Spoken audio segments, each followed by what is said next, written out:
Good evening. तो हम current affair में आज एक इंपॉर्टेंट टॉपिक ब्रिक्स को लेकर कुछ नया डेवलपमेंट हुआ है और वो हम कवर करेंगे। तो इस टॉपिक में हम कवर करने वाले हैं कि ब्रिक्स क्या है, ब्रिक्स का भारत के लिए क्या महत्व है। उससे भी पहले हम ब्रिक्स कैसे बना, ब्रिक्स की इवोल्यूशन के पीछे कौन सी परिस्थितियां जिम्मेदार, उसके प्रमुख शिखर सम्मेलन, उसी दौरान ब्रिक्स के देशों के सहयोग से बना एक न्यू डेवलपमेंट बैंक, उसके बारे में, फिर उसके बाद भारत के लिए क्या मायने हैं ब्रिक्स के, इसके ब्रिक्स के सामने वर्तमान में चुनौतियां क्या हैं और ब्रिक्स कैसे अपनी प्रासंगिकता बनाए हुए है, और वो सारे मुद्दे और लास्ट में एक सवाल भी हम देखेंगे। तो क्यों चर्चा में है ब्रिक्स? ब्रिक्स चर्चा में इसलिए है क्योंकि इस साल 2026 ब्रिक्स की अध्यक्षता जो है वो कौन करने वाला है? भारत करने वाला है। तो 13 जनवरी 2026 को हमारे विदेश मंत्री श्रीमान डॉक्टर एस जयशंकर प्रसाद साहब ने ये जो ब्रिक्स इंडिया 2026 इसका लोगो जो ऐसा लोटस फ्लावर बनाया है, उसकी थीम जो अभी हम डिस्कस करेंगे और वेबसाइट, उसका उद्घाटन किया है। तो इसके अपने एग्जाम के मायने क्या है ब्रिक्स के? तो अपना आईआर वाला सेक्शन मुख्य परीक्षा में पेपर नंबर 3 और उसकी यूनिट 1 उसमें भारत और अंतरराष्ट्रीय मामले, जिसमें अपने रीजनल वैश्विक मंच पर भारत की क्या भूमिका, जिसमें UNWTO, European Union, ASEAN, BRICS, तो इसमें ब्रिक्स का जिक्र है। तो ब्रिक्स का एक मोटा मोटी आउटलुक अपन सारा ले लेंगे। G20 भी इसी में, और फिर क्वाड का, फिर I2U2, इसमें जो है वो इंडिया और इजराइल, और फिर यूएई और यूएसए, ये एक संगठन 4 देशों का आपसी सहयोग टेक्नोलॉजी और उन सब मामलों में। ऑकस, जिसमें जो है वो ऑस्ट्रेलिया, यूके, यूएसए, वो जो है वो 3 देशों का समूह है, जिसमें भारत का भी एंगल आता है। एशिया प्रशांत क्षेत्र में ये सामरिक दृष्टिकोण से बना हुआ, और फिर अपना ग्लोबल साउथ के लिए अपना लोकल हिंदी भाषा का सब दक्षिण।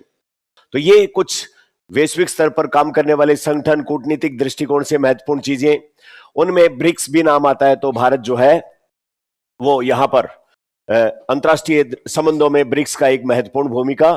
और यह अभी चर्चा में क्यों? क्योंकि इस वर्ष 2026 इसकी अध्यक्षता कौन करने वाला है? भारत। अच्छा, उससे पहले हम ब्रिक्स के बारे में थोड़ी सी बात करेंगे। तो इस साल भारत अध्यक्षता पहली बार करेगा या इससे पहले भी कर चुका है? पहले भी कर चुका है। कितनी बार?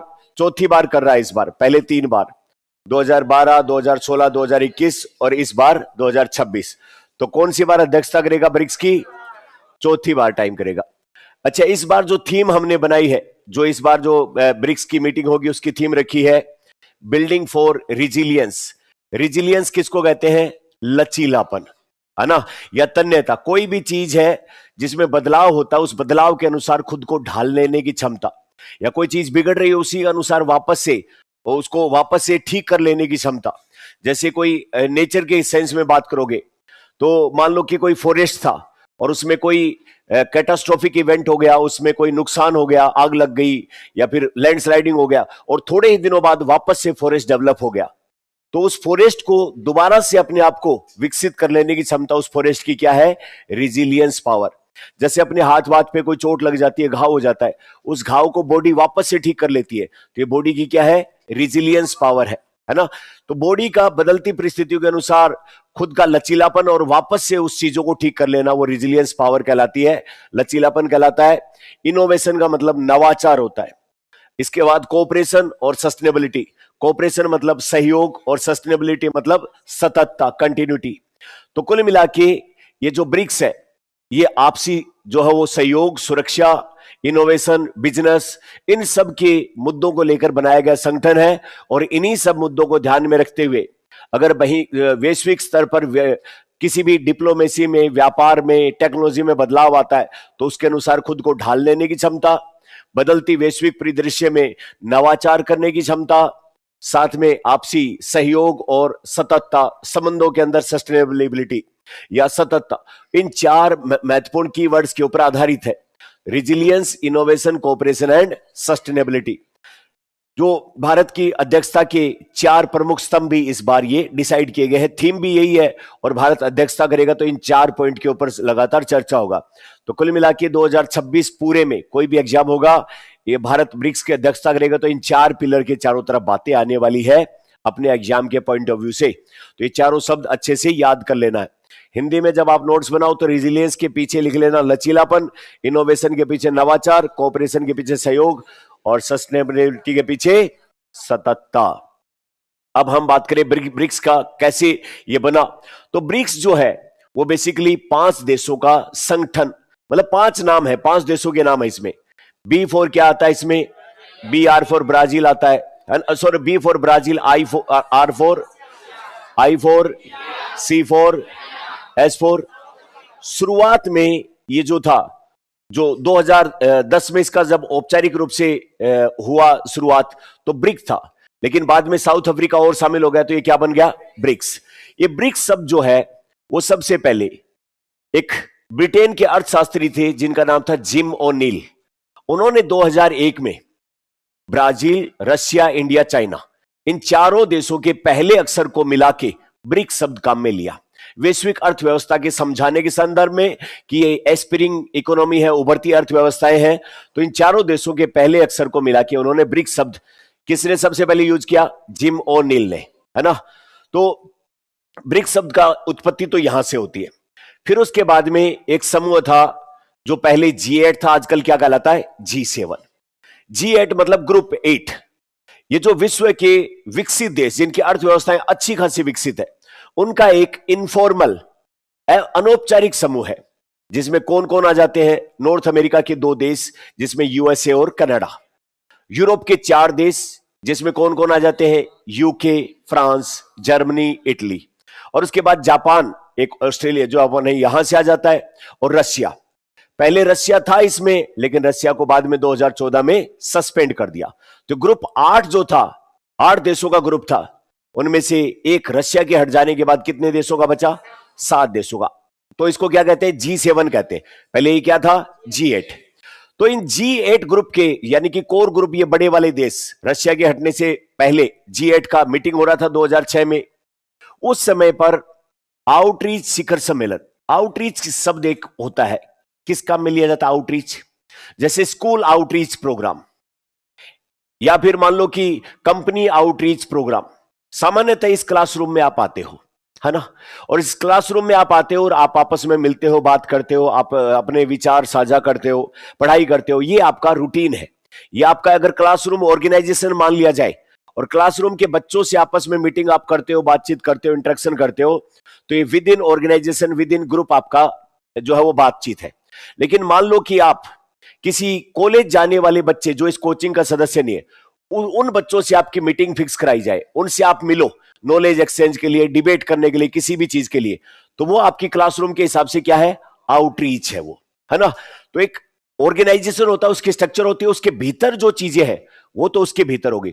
उसके बाहर अगर किसी चीज से आप मीटिंग करते हो, बात करते हो, विचारों का आदान प्रदान करते हो, या और भी कोई अंतर क्रिया करते हो, तो आपकी कैसी एक्टिविटी है? आउटरीच है। तो G8 वाले तो आपस में मिलते थे, वो तो उनकी मीटिंग थी, लेकिन G8 के बाहर वाले देशों को भी इन्होंने बुलाया और इनको भी आपस में मिलने का, अपने विचार रखने का, G8 के साथ इंटरेक्शन करने का मौका मिला। तो वो शिखर सम्मेलन कैसा कहलाया? G8 का आउटरीच, जिसमें G8 वाले खुद तो हैं, लेकिन G8 के बाहर जो देश हैं उनके साथ भी मीटिंग कर रहे हैं। कौन से वर्ष में? 2006 में। उस दौरान ब्रिक, ये 4 देश, ब्राजील, रशिया, इंडिया और चाइना, इन्होंने औपचारिक रूप से यह तय किया कि हमें भी G8 की तरह अपना एक अलग से जो वो एक तरीके से समूह बनाना चाहिए, और आपसी जो लाइक माइंडेड देश है, अपनी जो जरूरतें हैं उनको मिल बैठ के पूरा करना चाहिए। तो 2006 में नाम दिया गया था, 2001 में इसने आकार लेना शुरू किया 2006 में। फिर ब्रिक वालों ने 2009 में रशिया का यकाटेरिनबर्ग शहर है, वहां पर पहली बार अपना मीटिंग आयोजित किया। फिर 2010 में न्यूयॉर्क के अंदर ब्रिक के विदेश मंत्री जो थे, उनमें पहली बार साउथ अफ्रीका का विदेश मंत्री भी शामिल हुआ, और ब्रिक का नाम बदल के क्या कर दिया? ब्रिक्स हो गया। फिर 2011 से रेगुलर जो है वो इस ब्रिक्स के सम्मेलन में साउथ अफ्रीका भाग लेने लग गया। और 2011 वाला जो सम्मेलन था वो चाइना का शहर है सान्या। क्या नाम है? सान्या। वो तीसरे नंबर की मीटिंग हुई थी। 9 में पहली हुई येकटेरिनबर्ग में, फिर उसके बाद 10 में न्यूयॉर्क में जो है वो विदेश मंत्री मिले, और 11 के अंदर जो तीसरे नंबर का शिखर सम्मेलन था चाइना के सान्या शहर में, वहां पर ये रेगुलर उसमें हिस्सा लेने लग गया। अब वर्तमान में ब्रिक्स की क्या कंडीशन है? टोटल 11 सदस्य हो गए। कितने सदस्य? 5 तो इसके नाम में ही आ जाते हैं ब्रिक्स में। 5 और कौन कौन है जो 2024 और 25 में इन्होंने दूसरे देशों के लिए लीडरशिप खोल दी? वो 5 कौन कौन है? मिस्र, इथोपिया, ईरान, सऊदी अरब और संयुक्त अरब अमीरात। इसमें अफ्रीका महाद्वीप के कितने देश हुए इन 5 में? देखो तो इथोपिया, मिस्र, ये दोनों कहां के हैं? अफ्रीका के। एशिया के कौन कौन हुए? ईरान, सऊदी अरब और यूएई, है ना? तो 5 ही हो गए। उसके बाद अभी इस साल पिछले साल 2025 में इंडोनेशिया को और शामिल कर दिया गया। तो 5, 5, 10 और 11, टोटल कितने हो गए? 11। बाकी इसके ऑब्जर्वर के तौर पे भागीदारी, इसके साथ पार्टनरशिप करने वाले देश और हैं, जो पूर्वी यूरोप के बेलारूस, बोलीविया, फिर मध्य एशिया वाला कजाकिस्तान, क्यूबा, मलेशिया। कुल मिला के ये जो बड़े वाले इलीट देश हैं, यूरोप के, अमेरिका या फिर ऑस्ट्रेलिया, न्यूजीलैंड, इनकी हेजीमनी, इनका जो वर्चस्व है, इनका जो एकाधिकार है विश्व पे, उसको काउंटर करने के लिए ब्रिक्स एक दमदार संगठन के रूप में उभर रहा है, और दुनिया के दूसरे देश भी इसके साथ में जोड़ रहे हैं। ठीक है, क्योंकि कुछ ये जो हमने बात कही अभी, क्या इस ब्रिक्स में वाकई पोटेंशियल है जो यूएस लेड वर्ल्ड को थोड़ा बहुत चैलेंज कर पाए, या एक नए तरीके का वर्ल्ड ऑर्डर डेवलप कर पाए? बिल्कुल है। उसके पीछे कुछ नंबर भी हमें सपोर्ट करेंगे इस बात को कहने के लिए, जैसे कि ब्रिक्स के जो सदस्य देश है उनके क्या आपसी सहयोग संगठन है। उसके बाद जो अभी हमने थोड़ी देर पहले बात कही, क्या वाकई ब्रिक्स के अंदर वो पोटेंशियल है क्या? इन डाटा के आधार पर हम वो बात कह सकते हैं, बिल्कुल है। तो ब्रिक्स के सहयोग के क्षेत्र क्या क्या है? ये जो मेंबर कंट्री है वो आपस में एक दूसरे की राजनीतिक और सुरक्षा, उस दृष्टिकोण से सहयोग करेंगे, एक दूसरे में इन्वेस्टमेंट करेंगे, बिजनेस प्रमोट करेंगे, और एक दूसरे में एफडीआई, एफआईआई, विभिन्न माध्यमों से इन्वेस्ट, और जो है वो इकोनॉमिक पॉइंट ऑफ व्यू से। दूसरा, जो लोगों का ट्रैक टू डिप्लोमेसी होती है, सॉफ्ट डिप्लोमेसी होती है, सांस्कृतिक तौर पे कल्चरल एक्सचेंज, एक दूसरे की भाषा, बोली, रहन सहन, त्योहार बनाना, वो आपस में जो है वो वहां के कलाकार यहाँ के प्रोग्राम करें, यहाँ के संगीतज्ञ वहां, तो एक दूसरे देशों में इस तरीके से कल्चरल प्रमोशन करना, ताकि एक दूसरे के जो देशों की सभ्यता संस्कृति का लोग सम्मान करें, उनके बीच में रिश्ते और ज्यादा बेहतर बने। अब वो पहली वाली बात, क्या वाकई ब्रिक्स में वो पोटेंशियल है जो यूएस लेड हेजीमोनी को काउंटर कर सके? बिल्कुल है। इस बात का तस्दीक इस बात से होती है कि दुनिया की जितनी पॉपुलेशन है उसका लगभग 50%, 0.5 कम रह गया। ये तो होना ही था। 2 भारी भरकम देश इसमें है। कौन कौन? 18% सामान तो अपने पास ही है ना? बाकी फिर अपने लगभग टक्कर का कौन है? चाइना है, फिर इंडोनेशिया आ गया। तो ये बड़े देश हैं सारी दृष्टिकोण से देखा जाए, किसकी? जनसंख्या के दृष्टिकोण। तो लगभग 50 में कितनी कम? 0.5।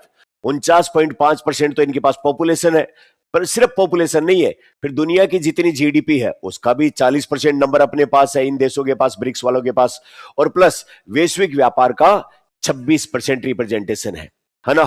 तो 50, 40 और 26.5, है ना? 26% तो ग्लोबल जो है वो व्यापार का, 40% के पास जीडीपी और 49.5% पॉपुलेशन।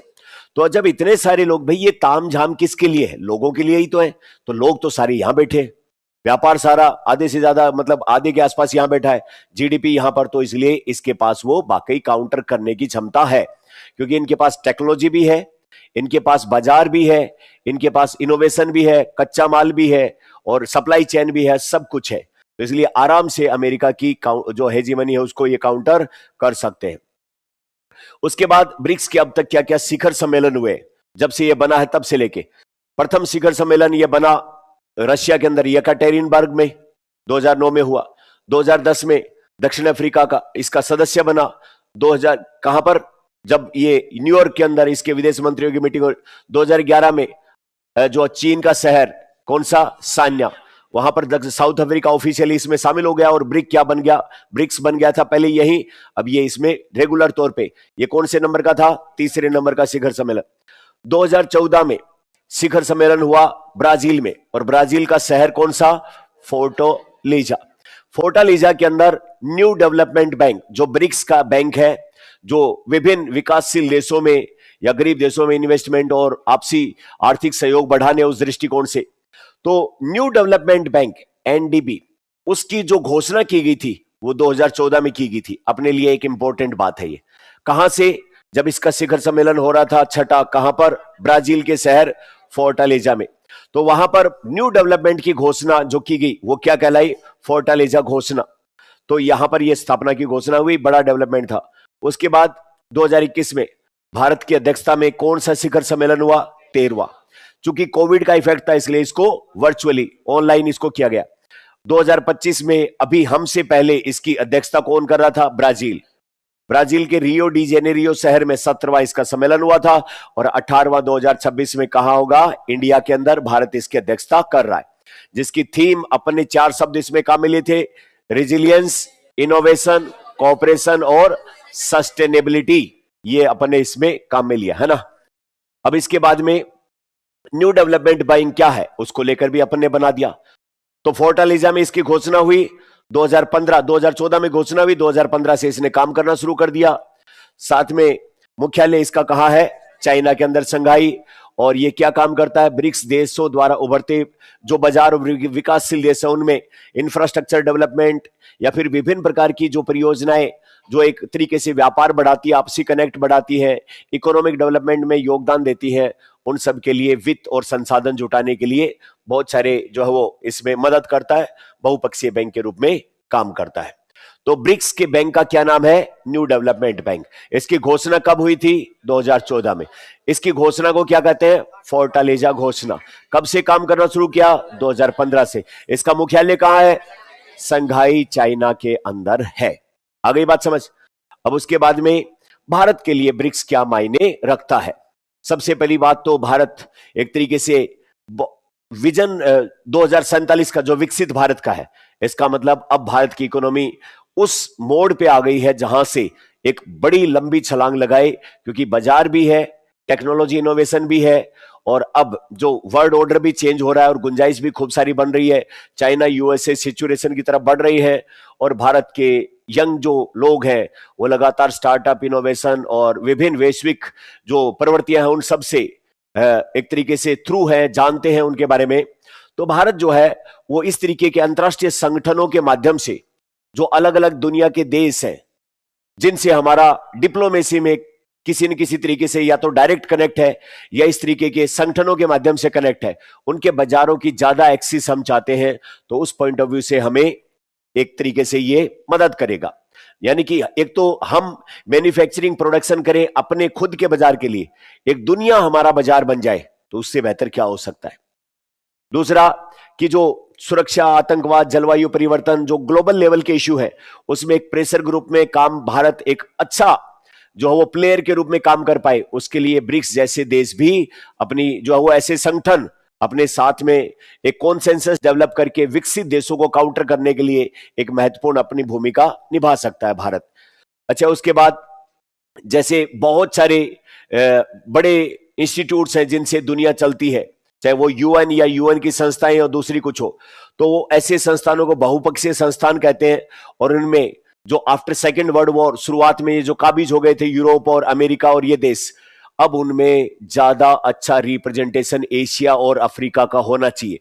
उसके लिए प्रेशर ग्रुप के रूप में काम ब्रिक्स कर सकता है। इसी प्रकार साउथ साउथ कोऑपरेशन, दक्षिण दक्षिण सहयोग, जिनको हम अपने वैश्विक स्तर पर अपनी भाषा में दक्षिण बोलते हैं, उस पॉइंट ऑफ व्यू से ये एक महत्वपूर्ण है, क्योंकि जो G7 या फिर जो है वो एक तरीके से दूसरे जो यूएस लेड या यूरोप वाले जो उनके प्रभाव वाले संगठन है, वहां पर तो अपने को बहुत ज्यादा एंट्री मिलेगी नहीं, एक्सेस देंगे नहीं। हम क्यों ना उनका वेट करने की बजाय अपने नए संगठन खड़े करें और हम उनको इस चीज के लिए मजबूर कर दें कि आप हमारे पास आओ, हम आपके पास नहीं आए, या फिर कम से कम बराबरी का दर्जा तो हो। तो उस दृष्टिकोण से साउथ साउथ सहयोग यानी कि दुनिया की विकासशील या फिर Latin America, south America, Africa, Asia, ये बहुत सारे देश हैं जो सब मिलकर के इन यूरोप और अमेरिका की जो एकाधिकार है उसको तोड़ने में आपसी सहयोग करके मदद कर सकते हैं एक दूसरे की। तो ये इसका भारत के सामने और ब्रिक्स के सामने क्या क्या चैलेंज है। इसका कोई भी अभी तक फिक्स सेक्रेटरीट नहीं बना है, क्योंकि हर साल अलग अलग देशों में इसकी अध्यक्षता होती है और वहीं पर एक साल के लिए इसका सचिवालय, तो इसका कोई फिक्स सेक्रेटरीट अभी नहीं बना है। जो सदस्य देश हैं ब्रिक्स के, जो फाउंडर मेंबर हैं, उन्हीं के बीच में पॉलिटिकल या फिर स्ट्रेटेजिक बहुत सारे विवाद है। उनमें सबसे बड़ा तो इंडिया चाइना का भी हो जाता है, या फिर साउथ अफ्रीका के साथ भी बहुत सारी ऐसी चीजें हैं छोटी छोटी जो इन देशों के बीच में ही पॉलिटिकल स्ट्रेटेजिक या फिर आर्थिक हित आपस में टकराते हैं इनके।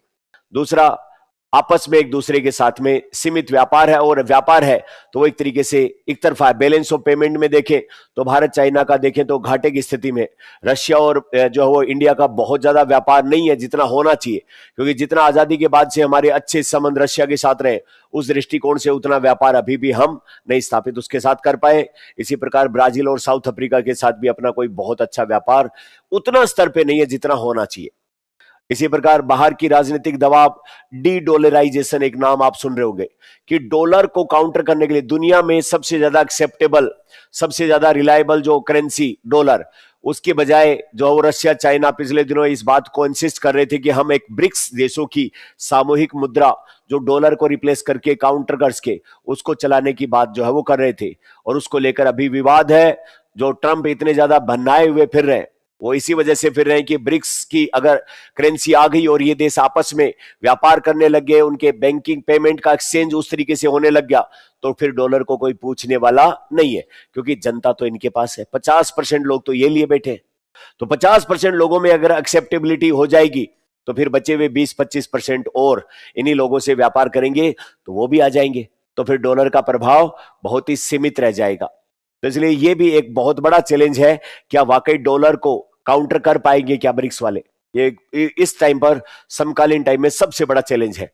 क्या होना चाहिए भविष्य में, वे फॉरवर्ड क्या है, इसका आगे की राह क्या है। पहले तो अपना एक ऑफिस बनाओ ढंग से बैठ के, वहीं से इसका संचालन करो। दूसरा, आपस में एक दूसरे का मजबूत गाढ़ी दोस्ती करो, एक दूसरे से, एक दूसरे को लेकर रिलेक्टेंट मत हो, एक दूसरे के प्रति भी आशंकित हो, और फिर यूएस यूरोप की भी हेजीमोनी तोड़ना चाहते हो तो पहले अपने विवादों को दूर करके आपसी राजनीतिक सुरक्षा और आर्थिक सहयोग को बढ़ाओ। फिर साथ में वैश्विक स्तर पर और प्रभाव बढ़ाना है तो दूसरे जो बड़े संगठन है उसके साथ भी बेहतर कोऑर्डिनेशन तैयार करो। ठीक है, तो आज के इस टॉपिक में हमने क्या क्या सीखा है। सबसे पहले, ब्रिक्स की अध्यक्षता भारत करने वाला कौन सा सेशन होगा, ये कौन सा शिखर सम्मेलन होगा, कौन सा 17वां कहां हुआ था, कौन से शहर में। अच्छा, 14वां शिखर सम्मेलन कहां हुआ था, न्यू डेवलपमेंट की घोषणा को क्या कहते हैं, फोर्टालिजा घोषणा कहते हैं, है ना। अच्छा, न्यू डेवलपमेंट बैंक का ऑफिस कहां है, संघाई चाइना में। अच्छा, जो साउथ अफ्रीका है वो कब शामिल हुआ ब्रिक्स में, 2000 जो है वो 9 का पहला शिखर सम्मेलन ब्रिक्स का कहां पर हुआ था, रशिया के यकाटेरिनबर्ग शहर में।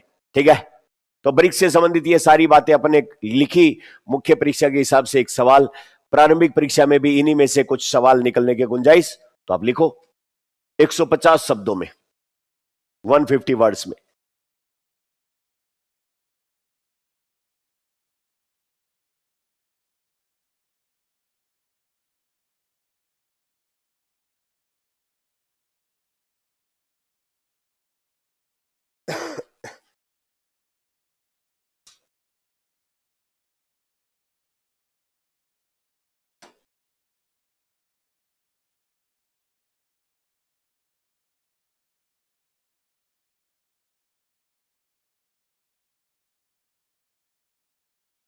लिख दिया। तो आज की करंट अफेयर की क्लास में इतना, कल मिलेंगे फिर किसी नए टॉपिक के साथ में। धन्यवाद।